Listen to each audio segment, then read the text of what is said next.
Kaixo, ongi etorri Miguel Altuna Lanbide Heziketak eta LHL elkarteak antolatutako berdintasunez gure egunerokoan webinarrera. Miguel Altuna Lanbide Heziketen ibilbidea 1928an hasi zanetik beti egonda industria begira. Honek dakarrenekin. Dano dakigu industria urtetan da urtetan izen dela gizonezkoentzako zuzendutako eremu bat. Azkenengo urtetan beste erakunde batzuekin batera landu izan dugu, edo aldarrikatu izan dugu berdintasuna, gure kasuan lan eta hezkuntzan munduan fokua ipinitza. Miguel Altunan 3 eremutan ari ga gai hau lantzen. Lehenik, Miguel Altuna bertan, 80 langile eta 1000 ikasle inguru pasatzen dira urtean hemendik, eta inongo diskriminazio eta arrakalik egon ez dadin lan itzen dugu. Bigarrena, industria munduan izango litzake. Industria munduan urtetan hartutako ohiturak eta jarrerak aldatzeko. Azkenik, gizartean aldaketa gerta dadin lanean ari gara. Adibidez, emakumeak ikasketa teknikotara gerturatzeko. Lehen esan ditugun hezkuntza eta industria munduan lanketa ditzen dugu, beti izango da errazagoa gizartean emakumeak bai ikasketetara eta bai industrietara gerturatzea. Azken urteetan, erakunde asko eta gut artean egindako lanai esker pauso batzuk emon dira gizartean. Baina ezin gara despistau, hondikan tarte handia dago benetako berdintasuna lortzeko. Miguel Altuna bintzat, hortan saiatuko da hurrengo urtetan be.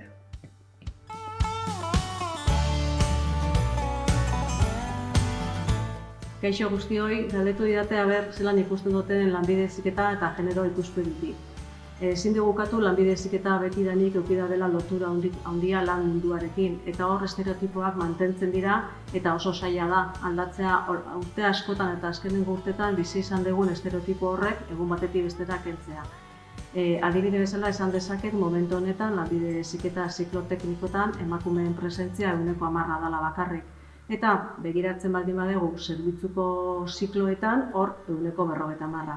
Orduan horregaitik da hain inportantea gaur egiten ari garen ekitaldi mota honek, sentsibilizazioa bultzatzeko eta emakumeen presentzia ziklo teknikoetan bultzatzeko.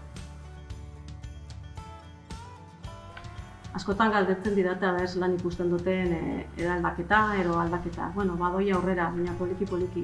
Ikasi nuenean ingenieritza indala 30 urte, oso neska gutxi ginean. Lanbide heziketa munduan sartu nintzen nian ere, jarraitzen genuen neska gutxi izaten. Gaur egun, emakume gehiago gaude, bai ingenieritza, bai lanbide heziketan, baina oraindik motel doia. Nik uste dut importantea dela genero hastea. Berdin da emakumea, gizonezkoa, importantea gea pertsonak, eta saiatu biagaz txiki-txikitatik mezu hori emoten. Aztertzen baldin badugu adibidez Miguel Altuna, lanbide heziketaren testuingurua emakumearak eta lanbide heziketa teknikoera datuetan, lehen komentatu dut, Euskal Herri mailan 10% dela. Iaz, 11%ra igo ginen, baina gauza bat garbi ikusten duguna da ze perfil mota da. Dauzkagun emakumeak edo gehienetarikoak ez dira 18 urteko neska gaztea batxilergoa bukatuta eta erabakitzen dutela lanbide heziketara etortzea. Normalean dira, lan munduan ibili dienak, konturatu diela hor daukela bere tokitxoa eta gainera gustatu daudela eta gustoko dutuela, eta rekorride baten ondorioz lanbide heziketara heltzen diela. Orduan, normalean adinez ere goruz dijoazte 24, 25. Zer esan nahi du hori? Estereotipoa mantentzen diela gizartean. Nire ikasketa prozesuan eta lan munduan gizonez inguratuta egon naiz hainbat tokitan eta hainbat egoeratan, eta onartu behar dut inoiz ez naizela desaroso sentidu eta ez da ere desberdin. Baina hori ere bakoitzaren lan bada. Bakoitzak garbi eduki behar dugu zer daukan garrantzia eta segurtasuna eduki behar dugu gurengan.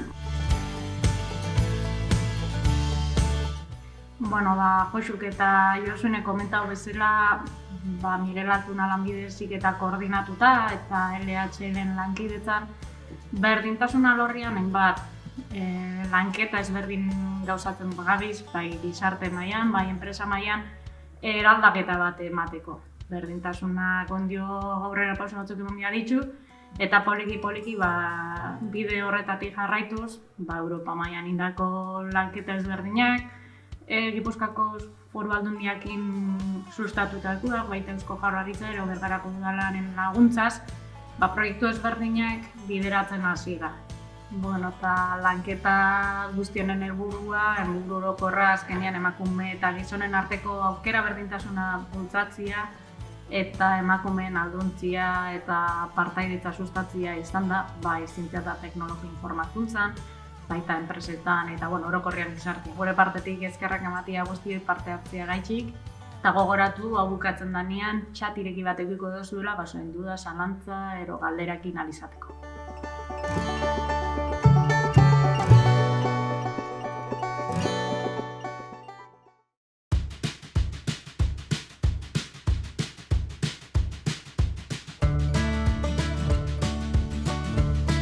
Ezer baino lehen, eskerrik asko Miguel Altunako Institutuko lagunei gaurko webinar honetan parte hartzeko gonbidapena luzatzeagatik, Iraitza Agirre nauzue, genero berdintasuneko aholkularia emunen, egia da hezkuntza eta hezkidetza gaiak ez direla nereak, eta STEM gaietan behar bada ere ez naizela ditua, baina genero berdintasuneko ikuspegitik egia esan, hausnarketa hau ez, Europa mailan bereziki asko zabaltzen ari den hausnarketa hau, emakumezkoak nola gerturatu zientzia eta teknologiari lotutako ikasketetara, berdintasunaren edo genero berdintasunaren ikuspegitik oso gai interesgarria da, eta gaurkoan pixka nire gerturapena egingo dut, pixkat ikuspegitik, ez da, genero ikuspegiak ematen duen errealitatea aztertzeko ikuspegitik. Eta zientzia eta teknologian hartzen diren genero rolen inguruan ere pixkat egitura horretatik edo gerturatzea saiatuko naiz.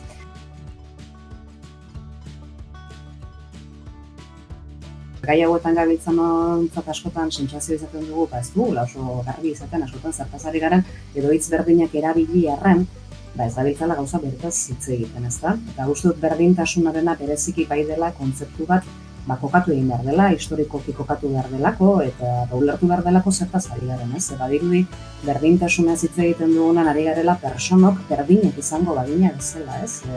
Adjetibo bat, personon adjetibo bat izango balitz bezala berdintasuna, eta personok zerbait bagara ezberdina gara, anitza gara, guztiz gainera bakoitzak ezaugarria ditugu. Eta ez gara berdinak genero bat izateagatik, edo herri batekoak izateagatik, edo arraza bat izateagatik, ez da? Berdintasunaz hitz egiten dugunen beste zerbait eta ari gara. Ez gabiltza ezaugarri humanoetaz, eskubideetaz ari gara. Printzipio juridiko bateaz ari gara. Hau da, berdintasuna da, eskubide eta bete behar berdinak izan beharko genituzkelako persona guztiok edozein ezaugarri dugularik ere, edozein delarik gure ezberdintasuna edo gure aniztasuna. Eta zergatik dio da hau, berdintasuna kontzeptua ezin delako ulertu diskriminazio ezaren kontzepturik gabe. Hau da, berdintasuna sortzen da errealitate sozialen diskriminazioak daudelako. Eta desigualdadeak daudelako, eta gazteleraz esaten dut, zera askotan desberdintasuna eta berdintasunaren artean, badirudi gabiltzala dela, ez? Eta gazteleraz beste modu baten ikusten da, ez? Ez da berdina diferentzia, edo desberdintasuna eta desigualdadea, edo bereiz berdintasun eza, ez da? Arrazoa ez da gizon eta emakumeen artean desberdina garela. Arazoa da berdintasun ezak daudela, desigualdadeak sortzen dituela generoak, bai? Eta bi kontzeptu horiek berdintasuna ere ez giza eskubideen kartara joaten bagara oso garrantzitsua da. Lehenengo printzipioa denok berdina gara, esaten delako denok berdina gara, gure arraza, gure generoa, gure erlijioa kenduta, ez da? Hori aintzat hartuta ere, hau da, kontzeptua berdintasuna diskriminazio ezarekin batera ulertu behar da. Hau garrantzitsua da, bestela askotan ari gara, persona guztia berdinak izango da baina bezala, eta ez berdina gara izan beharko genuke, hiritar garen enean, baina personok anitza gara, ez? Eta askotan patroietan sartu nahi gaituzte, baina ez da inoatexa, ez da? Hori batetik dago berdintasuna, eta bestetik dago generoarena, ez da? Generoa hitz egiten dugu azken hamarkadatan askotan, gizon eta emakumeetaz baino gehiago, batzutan. Eta niretzako garrantzitsua da, ze eta hau ere izan daiteke pixkat eztabaidagarria, Baina, karo, esaten dugunean gizon eta emakumeok askotan ari gara sexuaz, ez? Egia da, gure gorputzetan direla ezaugarri batzuk, eta ezaugarri horiek hormonak, kromosomatikoak izan daitezenak, eta bereizgarri egiten gaituzte, bai? Kontua da gure gorputzak, dokumentalak ikusi badituzu, imaginatzen dudala zientzia lorren zabiltzatelako, animalien inguruko dokumentalak edo ikusiak izaneko zen dituztela, animaliek badakigu hermafroditak ere badaudela, eta gorputzak aldakorrak direla, eta gauzak ez direla txuriak eta beltzak, ezta? Bakarrik gure gizarte mendebaldeko honetan dena bitarra bihurtzen dugu, eta badirudi bi izaera horiek guztiz desberdinduak direla, baina errealitate humanoak eta sozialak segurunera erakusten digu gauzak ez direla muturrekoak eta tarteko horretan dagoela gehiengoa, ezta? Pero generoan zer gertatzen da, hasi ginenean, desigualdadeetaz, edo berdintasunez aztertzen, hasierako gogoetak ziren gizon eta emakumeak ezaugarri desberdinak ditugula, ezta? Baina hori biologia da, biologia hitz egiten ari gara. Eta hor badaude desberdintasunak, baina biologiaren gainean ez dira desigualdadeak sortzen, ez dira berdintasunezak sortzen. Berdintasuneza gizarte bakoitzak erabakitzen du, bai? Zergatik, adibidez, gizonezkoak indartsuagoak dira pisua jasotzen dutelako, hau ere gure amona baserritarrei esan egin barko zitzaian, Gizon guztiak indartsuak ote diren da emakume guztiak ahulak ote diren, esan nahi da. Hau da, kultura bakoitzean, momentu historiko bakoitzean gizona izatea eta emakume izatea oso gauza desberdinak dira. Eta horregatik egiten dugu genero azkarra. Ari garelako, desberdintasun biologikoen gainean sortutako desigualdade sozialez hitz egiten. Bai? Eta esaten dugunean, genero berdintasuna ez da biltza biologikoki berdinak izan behar dugula esaten, ez? Biologikoki ezberdinak izan arren, hoien desberdintasun horien gainean eraiki den desigualdade hori da aldatu behar den. Horregatik hitz egiten dugu genero berdintasunaz. Kontzeptu horietatik, bai, kulturala eta soziala den hau da. Berdintasun ezari aurre egin behar zaiolaren idea horretatik. Ez denok berdinak izan behar dugunaren idea horretatik, bai? Bueno, txapa pixkat horrela bihatzen dut, baina garrantzitsua da kontutan hartzea, zekaro, genero identitatea ez da bakarrik edo genero aldagaiak ez da jaiotzen garenetik, ditugun ezaugarrien arabera, genero eraikuntza bat sartuko gara, baina ez da maila norbanakoan bakarrik ematen. Taldean ere bai, taldeak ezaugarrituko ditu pertsona baten genero aukerak edo baliabideak, hau da, genero rolak, genero estereotipoak, genero harremanak daude, bai? Gizon emakumeak berariaz modu desberdinduan harremantzen gara generoaren arabera. Orduan guzti horrek eragingo du pertsona bakoitzak gure kultura eta gizarte eta momentu historikoan ze leku egin dezakegun, bai?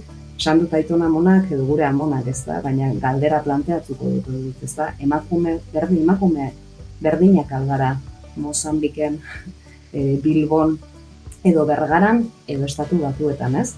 Kultura bakoitzak emakume edo gizon izateko modu desberdinak jartzen ditu. Eta orduan horren arabera izango dira pixkat rol horiek, ez da? Eta horren arabera ere harremanduko gara. Hori behintzat, lehenengo kontzeptu, oinarrizko kontzeptu, bi kontzeptu bezala.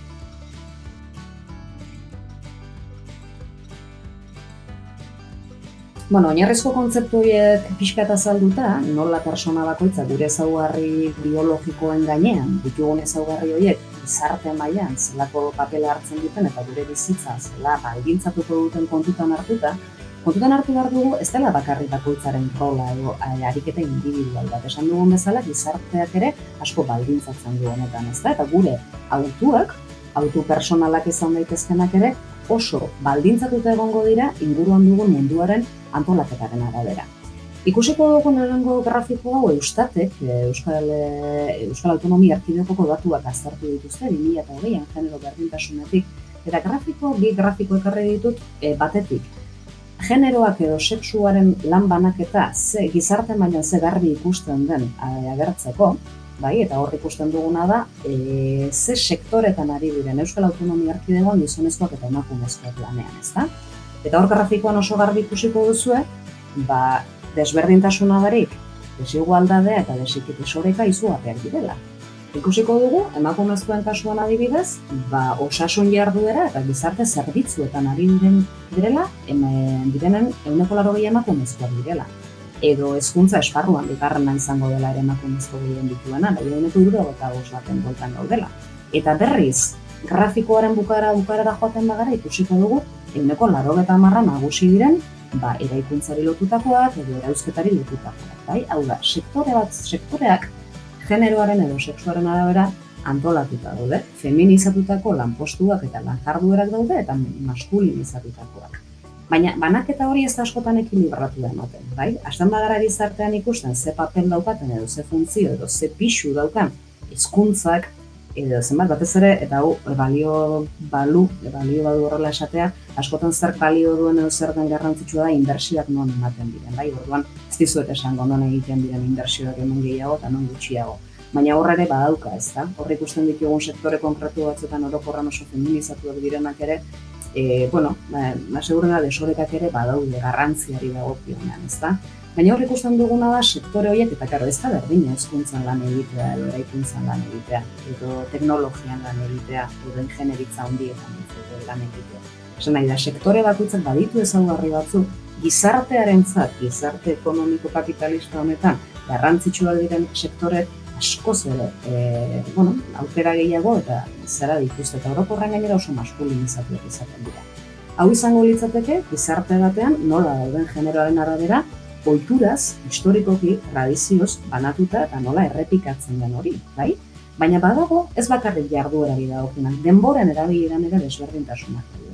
Eta hori oso garbi ikusten da, lanaz ari garelarik enpleguaz, enplegua eta lana ez dira gauza bera.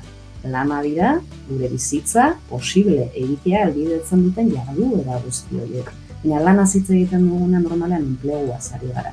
Eta enpleguaz bakarrik ari bagara, ahaztu egiten zaizkigu soldatari gabe eta ordainketarik ez duten beste lanak, baina ahalbidetzen dutenak gure langileak izatea, ezta?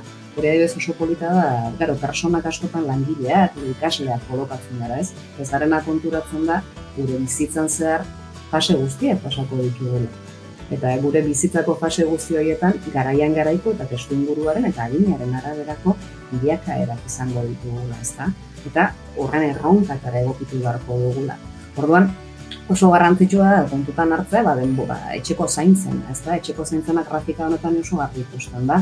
Gizon eta emakume langileak enplegua izan arren, etxeko lanetan denborak nola antolatzen diren.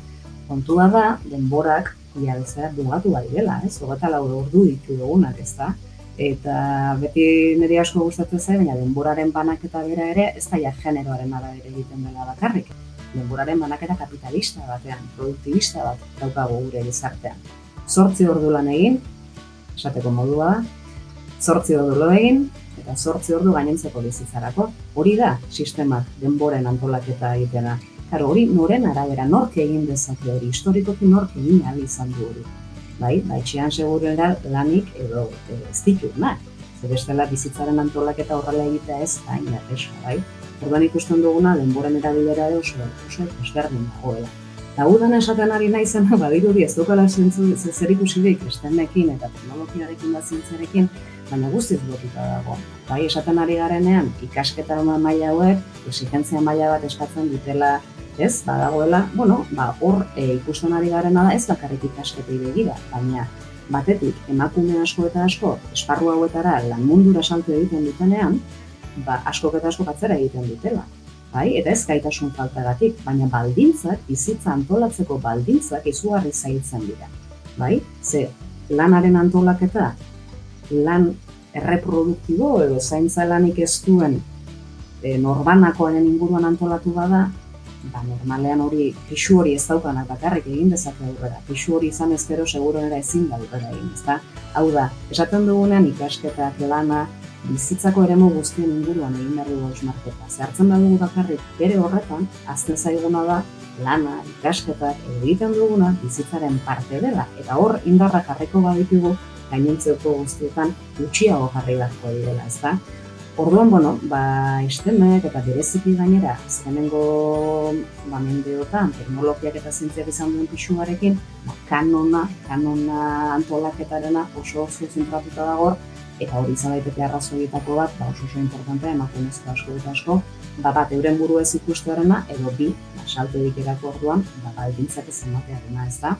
Eta horre ematen dira zera batzuk. Eta gainera, aipatu dut, baina guztia oso historikotik, tradizioak nola ez da bakarrik bakoitzak zer aukeratzen dugun, ez da guk ere aukeratzen dugu inguratzen gaituen munduaren arabera antolatzen dugu. Autoak ez dira askotan personalak izaten, ez izaten dira familian ikusi duzuna, inguruan jaso duzuna, eta bueno, ez da inbeste denbora arte, benetan, ez gizonez, emakumeok ezin genuela ez da aukeratu zer ikasi genezakeen, ez da, orduan, pentsatzea egun batetik bestera guztiz libre garela, eta marko honek pixurik ez daukala, da, bueno, pixka aintzat hartzeko moduko zerbait izan beharko duke.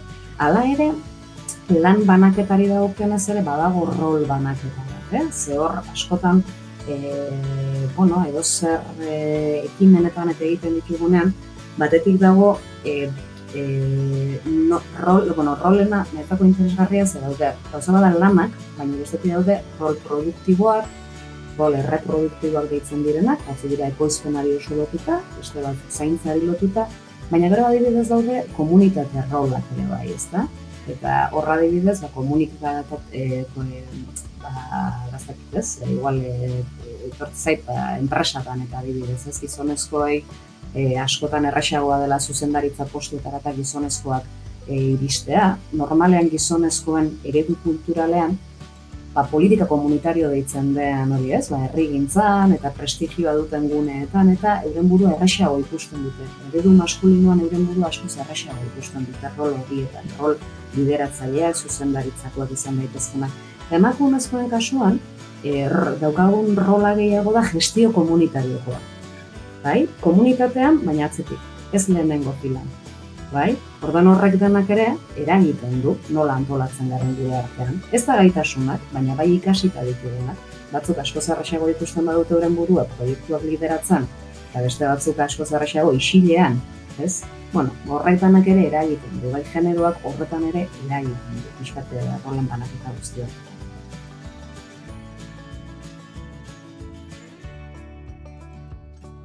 Bueno, oinarrizko kontzeptuak aztertuta eta pixka generoak errealitate soziala nola antolatzen duen eta zelako desberdintasunak eragiten dituen ikusita, beste faktore bat, eta bereziki emakumezkoak estemetara, ez bakarrik estemetara, orokorrean historikoki, tradizionalki gizonezkoak edo maskulinitatearekin dituta egon diren eremuetara sartzeko dagoen beste handicap edo zailtasun handietako bat, ez dela bakarrik zientzian gertatzen, baina erreferente falta ere izaten da, ezta?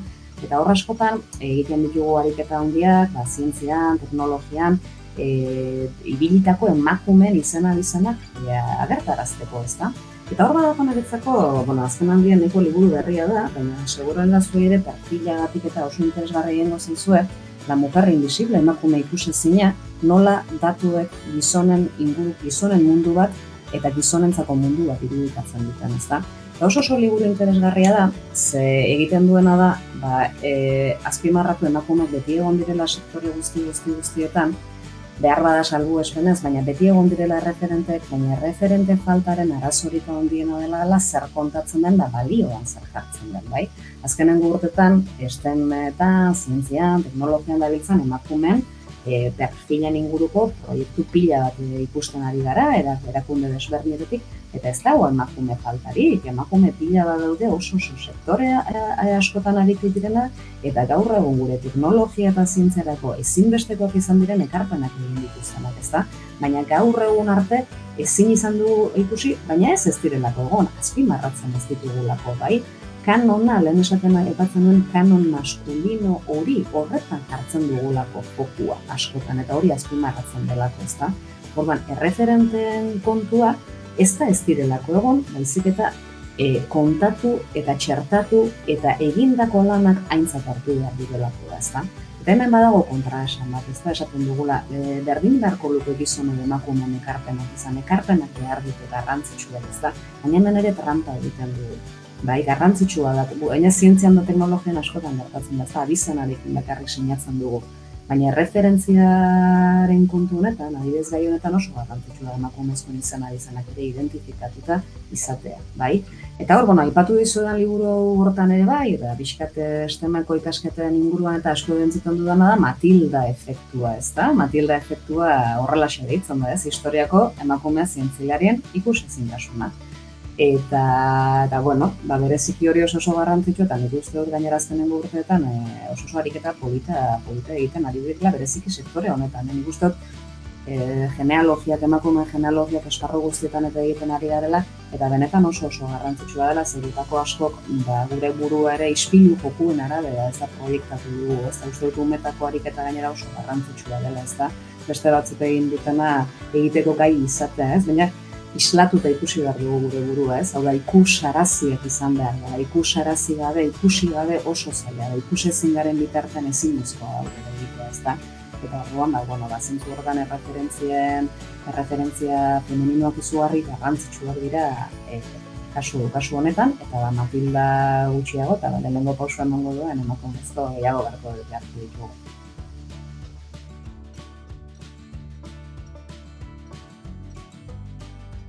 Bueno, eta bukatzeko, berariaz, egingo dugu pixka, zientzia, teknologia, matematika eta esparru guzti hauetan emakumeen parte hartzea zitzegin, ezta? Ze ikusten dugu politika guzti hauek Europatik bereziki, indarra handia jartzen ari direla emakumezkoa horrelako esparruetara salto egiteko arrazoi desberdinengatik. Ikusten delako ikasketa arrama hauetan eta lan arrama hauetan egongo dela lana, eta bereziki lan indarra behar dela.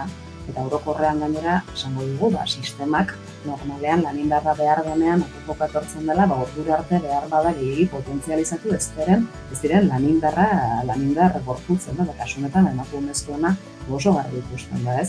Badago, borondate bat gizon emakumeak modu berdintsu batean, esparru batean edo esparru guztietan aritzekoa, baina badago interes bat ere beharrezkoak ikusten diren behar ekonomikoi erantzuteko lan indarra izateko, eta orduan ere hor kokatu behar ditu, ezta? Hala ere, kopuruak ikusten baditugu gaur egunekoak, egia da emakumezkoak ere zientzia eta teknologia esparruan sartzen oso modu handian ari direla, eta oso modu esanguratsuan, hemen Eluiarrak ateratako grafiko bat dugu aurrean, eta adibidez 2017an 18 milioi zientzialari eta ingeniari zeudela baieztatzen da Europar Batasunean. Eta tartean 41% emakumea dela, ez da portzentaia txikia, ez da behar bada hasiera batean pentsatu dezakegun portzentaia txikia. Baina ikasketak horiek izan arren, gero lanean dabiltzanak, adibidez, teknologia eta fabrikazio industrian 17% besterik ez dira, ez da? Hau da, hemen ikusten den beste handicap bat da lehen aipatu duena, ez dela bakarrik ikasketak izatea, ikasketa horiek eta horretan aritzeko baldintzak sortu behar dira. Eta ikusten dena da, lan sektorera edo lan mundura salto egiterakoan, momentuz behintzat, naiz eta potentzialitate horretaz hitz egiten ari diren, emakumezko zientzilarientzat ez dela pausu hori, ez dela modu berdinean bermatzen.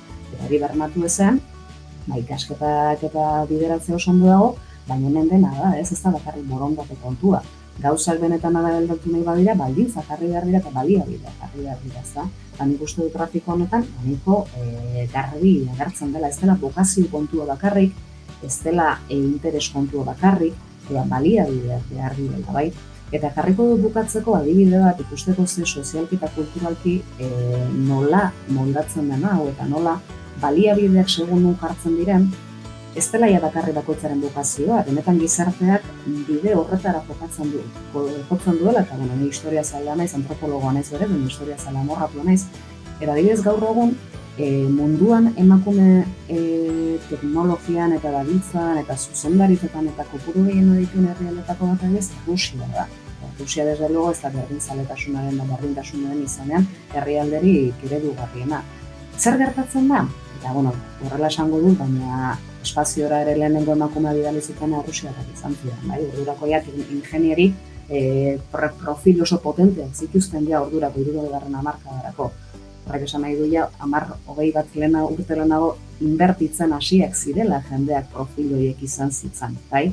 Sobietar Batasunak garapen industrial izugarri bat abiarazi behar izan zuen, 20. hamarkadan, eta horregatik iaia bere poblazioaren edo jende guztia bideratu zuen horrelako jakintzatara, horrelako jakintzek emango ziotelako benetan buelta herrialdeari, eta horri inbertitu zuten, bai gizon eta bai emakumeetan, ez? Eta horren emaitza da hamarkada askotara, beste Europako beste herrialde batzuekin zenbakiak desberdinen ematea. Askotan ez da borondate kontua izaten, ez da epe luzeko, arnas luzeko kontuak izaten dira, baina batez ere baliabide interes politikoak bideratzen dituzte, ez da benetan aldaketa errealak. Baina, edo zelan ere hau esan da, uste dela garrantzitsua dela sektore guztiak ariketa orekatuenak izatea, baina horretarako baldintzak sortu behar direla, eta horretarako kontutan hartu behar dela, hasieran esan dugun pertsona guztiak desberdina garela, eta desberdintasun horiei, ahalik eta modurik berdintsuenean aritzeko baldintzak eta baliabideak sortu behar direla.